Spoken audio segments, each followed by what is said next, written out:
To my film and TV channel. You're all staying safe and well. We've got a sequel to look at today, and it's simply called Nobody 2. Yes, following on from Nobody, action thriller directed by Timo Tshahyanto. 89 minutes, nice runtime. Of course, Nobody came out back in 2021. Doesn't seem that long ago, does it? Doesn't time fly when you're having fun. Tom Ernst from Original Sin website scored it 80 out of 100. He liked it. He said about this, Nobody 2 is about gratification. The fantasy that the bad guys never stand a chance. That justice is swift, brutal, delivered without hesitation. It's not subtle, but then again, subtlety never gets a standing ovation. And maybe this summer we need that more than ever. Yeah. More bad guys getting it, please, in real life would help as well for me. Oscar Aitchison, though, from Little White Lies, he was at the other end of the spectrum. He didn't like it very much. He scored it 30. He said, a film this unwilling to make any sort of profound statement. Do I really want a profound statement from this film? Anyway, he went on to say needs to at least be dumb and fun. I think it is. And it actually manages to be neither. Well, I think it does. I don't agree with Oscar at all. Anyway, let's have a look. You can sort of see where I stand, basically, on those first two opening statements. I agree with the first, not so much with the second. Please, guys, if you are new to the channel, push that like button, hit that like button, that'd be fantastic.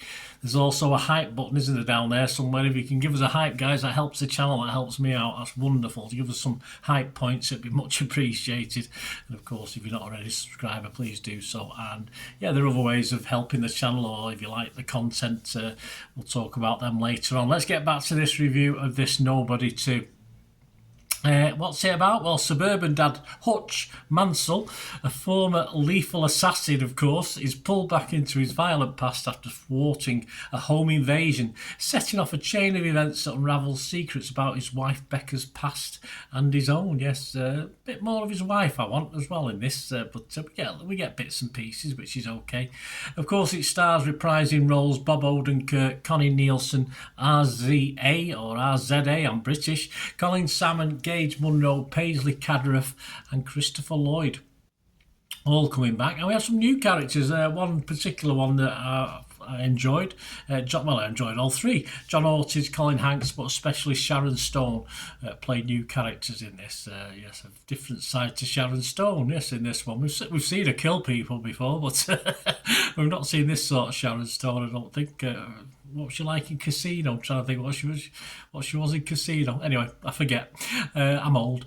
Nobody 2 was first released. I think it had a sort of very small theatre release, cinema release on around the 15th of August. But you can watch it on Amazon now from the 2nd of September. I'm doing this review on the 5th of September. Right, a little bit more what I think and what I think of what other critics think.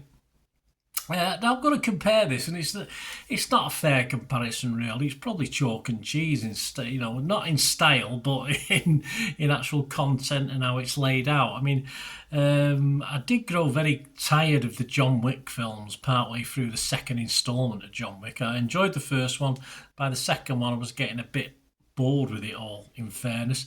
After two instalments of this, for me, very similar, all right, a little bit more darker comedy perhaps in this, but are unlikely killer. I'm still sort of all in on this at the moment. I'm okay after two instalments. I might want to see a little bit of a change for a third, but at this point in time, I'm quite happy with what I'm seeing.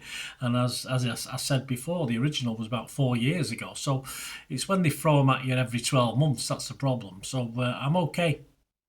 And the fact that this, even though some critics says it lacks this, I don't think it takes itself too seriously.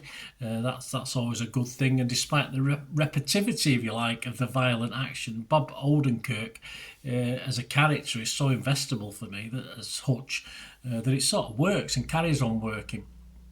And as I said, add to this the maniacal or the crazy Sharon Stone, the bad guy, if you like, or the big bad guy, Sharon Stone's introduction to proceedings, and yeah, it's just more chaotic, formulaic fun. Is it better than Nobody Won? I'm not particularly sure. I like Nobody Won. I would say this perhaps isn't quite as good. And I didn't do a review on Nobody Won, so I can't make a direct comparison. But let me know what you think, guys, whether it's better than Nobody Won. I would really like to see more of Connie Nelson's character, and she came into this a little bit, which was nice to see. And Christopher Lloyd, of course, I can watch whether he's a head in a jar Wednesday or manning a Gatling gun as he does in this. Yeah, always Christopher Lloyd's one of my favourites, of course he is. But Roger Moore, Movie Nation, said this. He said, the over-the-top violence is funny in the early scenes, but it turns more and more abrupt, more over-the-top and more sadistic the longer the story unfolds. Yeah, sadistic, but yeah, as Sharon Stone is afraid, but still darkly fun for me. I didn't see anything less in the last 20 minutes as opposed to the first 20 minutes. Tim Grayson from Screen Daily site said, to be sure, Chihanto provides these sequences with bruising action mixed with a touch of dark comedy, but they are shot and staged without much distinction. And because the audience is now no longer startled to learn that nerdy Hutch can kill people, his ability to dispatch dozens of baddies feels anticlimactic. As I said earlier, I don't think it does. John Wick kills, for me, became anticlimactic partway through the second instalment, but I think Hutch still has things to offer in a lighter way, a darker, lighter way. But yeah, third outing, as I said early on, may need tweaking just a little bit. I don't want another John Wick progressing here. I want a little bit of a change, perhaps a bit more of his wife, a bit more of Christopher Lloyd, a bit more of other things as well.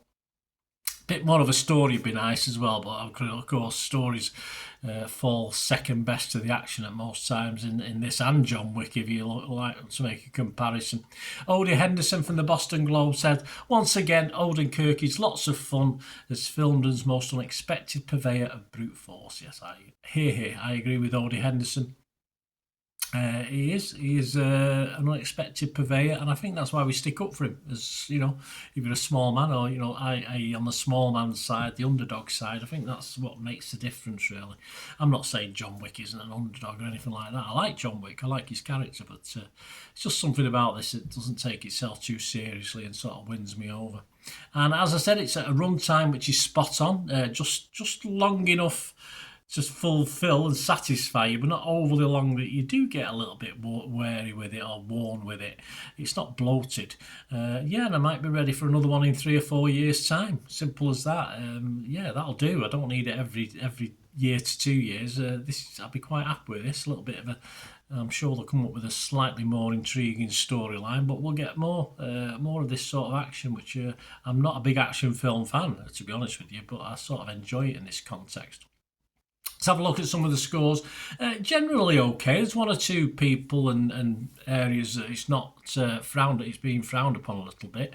Rotten Tomatoes, 78% positivity amongst the 186 critics, 145 fresh, 41 rotten, so there's a big chunk of rotten, 41. So we make that 145, 146 with mine. The consensus of the website says, while frumpy action hero Hutch Mansell tries to enjoy a nice vacation, Bob Odenkirk works overtime to make Nobody 2 a diverting sequel that measures up admirably to the original. Yep, I agree. Metacritic, though, was not overly impressed. A lot of poor reviews on Metacritic, or bang average to poor reviews. They've only given it 59 out of 100, so 5.9 out of 10. That's 32 critics. 18 were positive. 12 were mixed and 2 negative. Yeah, I make that 19 positive. Rotten Tomatoes audience, Joe Public, that's all that matters really. Generally happy, 4.3 out of 5. Metacritic users a little bit kinder than their critics, 6 out of 10. Internet Movie Database, 17,000 scores and reviews. It's getting a 6.5 out of 10, and I will echo that. I will give them exactly the same. I was anywhere between 6.5, but I've got to go for 1. I'd say about 6.3, but I'm giving this, I only do it in halves, so I'll round it up. I'll round it up to a 6.5 out of 10. Very watchable. If you like the original and you like that sort of style, then you should like it. As I said, get to number 3, Nobody 3. I might like something a little bit different, but in 3 or 4 years' time, I might just be ready for more of the same. Who knows? I'm gonna be a lot older then, of course, as will we all. Thanks, guys. Hope you enjoyed this show. Anyway, hope you enjoyed the content. As I said at the start of this, press those buttons; it'd be wonderful. And if you do want to help support the channel in other ways apart from hyping us or liking us, there are ways of doing doing that, or if you just want to contact me, there are ways of doing that. Just please stay watching and listening. Again, hope you enjoyed the feature, guys. Thanks for watching. Please, if you did enjoy the content, please give us a thumbs up, and if you've not already done so, press that subscribe button. If you're not already subscribed, that'd be wonderful. It's free to subscribe, absolutely free. Also, check out my social media links if you want to follow me on TikTok, Instagram, X, Facebook. They'll all be in the description below. And my special thanks to supporters of the channel, yes, Piat6505, who have an eBay shop selling film and TV memorabilia, including posters, books, magazines. There'll be a link again in the comments section. And if you're into your football, don't forget my football stuff on Manchester City, for general football fans, but mainly City fans, of course. Or if you know someone who might enjoy that, give them a kick in my direction. I'll be very, very grateful. And as ever, guys, comments on this feature is wonderful. Anything to do with film and TV is always very, very welcome. It's great to talk film and TV. I thank you guys for your support. Stay safe, everyone.